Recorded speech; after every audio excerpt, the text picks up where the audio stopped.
Hi guys, welcome back to the Spurred On podcast, and this is my match preview for the Tottenham Hotspur versus Aston Villa game, which is this Sunday, 2 p.m. kickoff live on Sky Sports or wherever you watch your football around the world. Before I get into my preview of the game, thank you so much for your support and watching and listening. If you're watching this on YouTube, thank you so much, but please do also go across to your favourite podcast platform, be that Spotify, Apple Podcasts, Google Podcasts, wherever, and give us a follow or a subscription or subscribe, and drop a comment too if you're listening on Apple Podcasts, and vice versa. If you're listening to it on a podcast platform, please do come over to YouTube. It's youtube.com/@BarnabySlater_.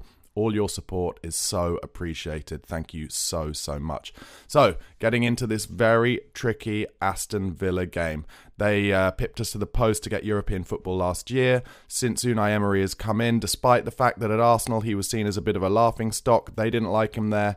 He's always been brilliant wherever he's gone, especially in Spain, and he's ripping it up again at Aston Villa. He's got them playing lovely kind of 1 and 2 touch good football, using the space out wide down the flanks well, but also very intricate in midfield. They've got a great spine of the team with Douglas Luiz. They've got, obviously, Yuri Tielemans had come in as well last season, in the summer, and obviously Ollie Watkins up front as well. And Emi Martinez in goal is a really excellent, world-class goalkeeper. Another player who, or manager who, Arsenal threw away. They threw away Emery as the manager. They threw away Emi Martinez as goalkeeper, and they've gone on to bigger and better things.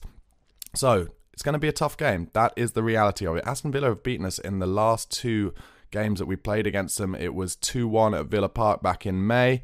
We were abject that game. If you watch it back, actually, it's a real like who's who of Tottenham squad players under Ange now, but obviously back then it was Ryan Mason managing Spurs. But it's really kind of shown how Ange has kind of pinpointed the players that he thinks have a future at Spurs, and a lot of the players who are playing in that game are at best squad players now. And then back in January, we lost at home against Aston Villa as well. Very disappointing, 2-0, and that shows that Villa have a little bit of the kind of hex on us at the moment, but I feel confident that we can turn it around in this game, and I'll talk to you in a bit about how. But let's talk a little bit more about Villa first of all. Obviously, they've had a great start to the season, doing well in Europe as well, but their away form is the thing that we can kind of grab onto and get a little bit of hope from. They've played 6, they've won 2, they've drawn 1, and they've lost 3 away. They lost last time out away from home, 2-0 at Nottingham Forest. Not a good display from them, and Forest are not a great side, so that's something to look at. They drew at Wolves 1-1 away. We know it's not an easy place to go there, having lost there ourselves in the last game. They got really easily beaten at Liverpool away 3-0, and obviously on the opening day of the season they got absolutely trounced 5-1 at Newcastle away. That shows me, and having seen quite a lot of their games, their high line is easy to get at if you can get the crowd and the atmosphere and some real kind of momentum early on in a game against Aston Villa. Then they can crumble a little bit. The atmosphere at Spurs has been so good this season so far in home games. Obviously, do I think against Chelsea at home maybe we were slightly over pumped up? Yes. It was a night game that will have added it to it too, and obviously a derby, and it's Chelsea. So we need to really kind of channel that positivity and that motivation and try and get at them early, but then also if we can get an early goal and then get a second, that's the key. Whereas against Chelsea, we got that early goal and then we just kind of let them back in the game, which was a bit disappointing. In Villa's last game, they beat Villa at home 3-1. They beat Fulham at home 3-1. That was relatively easy for them, and they have no fresh injury concerns for this game. Like a far cry from Tottenham Hotspur, who obviously are without Maddison or we're without Romero, who is suspended, of course. And we have a nightmare in terms of the players who aren't available for us, and Villa have it all kind of going well for them. So that's something that's against us too. But I think the worry that we're going to have from them most is down their left flank, where Luca Dean from fullback really bombs on, and then recently Tielemans has been playing a bit, and he kind of combines well with Luca Dean, or Nicola Zaniolo, who joined them from Roma. We were, of course, linked with him for a long time. He has started okay at Villa. So that's where I think we've got to worry, because obviously Pedro Porro will invert.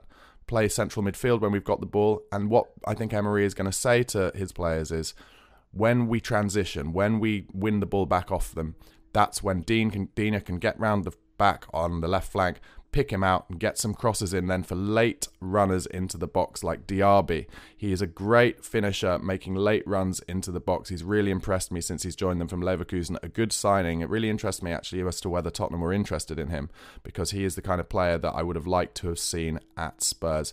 John McGinn. I don't know how you feel about John McGinn, but I feel like every time he plays against Spurs, he scores. He's the player who makes Aston Villa tick. He's underrated. We've been linked with him a bit as well over the last few years, and I've always been interested in that. Even though he's, got a bit of a higher age profile, he's an underrated player in my mind, and he always scares me when he plays against Spurs. So it would not surprise me a bit if John McGinn notches a goal against Spurs on Sunday. If you're a betting person, maybe that's one to put in your accumulator or your bet builder. John McGinn to score. Certainly, I'd add in both teams to score as well, and plus 2.5 goals if you're a betting person, like I say. Obviously, should talk about Ollie Watkins. Great finisher. He's done brilliantly since he's been at Aston Villa. Real fox in the box, but also runs the channels so well. Really reminds me of Jermaine Defoe in that way. Not afraid to play on the last shoulder and make runs so that they can play kind of mid-range balls over the top through to him in the channels, and he can either make chances for himself, cutting in off the left there, or he can lay it back for players to score from the edge of the box. So that's another danger, and obviously with Ben Davies and Eric Dyer, I predict will be playing for Spurs. Not the paciest. They're going to have to watch out. This is really going to be like a high line versus high line derby. Obviously, Tottenham, we saw how vital the high line is to Ange Postecoglou in that last home game against Chelsea when we even down to 9 men. We still persisted with that high line. Aston Villa have had the same kind of thing where pundits have been picking out clips and saying, I can't believe how high their line is. They play it often on the halfway line, so it's going to be a real game full of balls, I think, over the top for runners to make chances for themselves and their teammates. And that's why I think Brennan Johnson is going to be the key man for Tottenham Hotspur in this game. I put him in the thumbnail because I think his pace, getting in behind on the left and making chances for Son with crosses into the box is going to be absolutely key. Can he get in behind Matty Cash over and over again and potentially even make Matty Cash turn? And he's quite rash sometimes, Matty Cash. I think he's a good player, and obviously he's got a bit of history with Spurs as well. He injured Matt Doherty with a terrible challenge a couple of seasons ago. But since he's turned Polish, I think he's actually really turned himself into a good Premier League player. But can we get him on the turn and get Brennan Johnson in behind him and get him to make some rash challenges, possibly even get him a couple of bookings and sent off, which could make the difference in a game like this. So like I said, Brennan Johnson, absolutely the key, and hopefully he can play for the whole 90 minutes, not get any cramp, not get injured, and maybe even get a goal for himself as well as make some goals for Sonny, or maybe even Deki Kulusevski at the back stick. The team that I would pick for this game for Tottenham Hotspur is as follows. Vicario in goal, obviously. Pedro Porro at right back. Thank goodness we have Destiny Udogie at left back. That is a huge thing for us. Emerson Royale did not offer us much at left back against Wolves, and he really struggled when inverting with the ball in central midfield.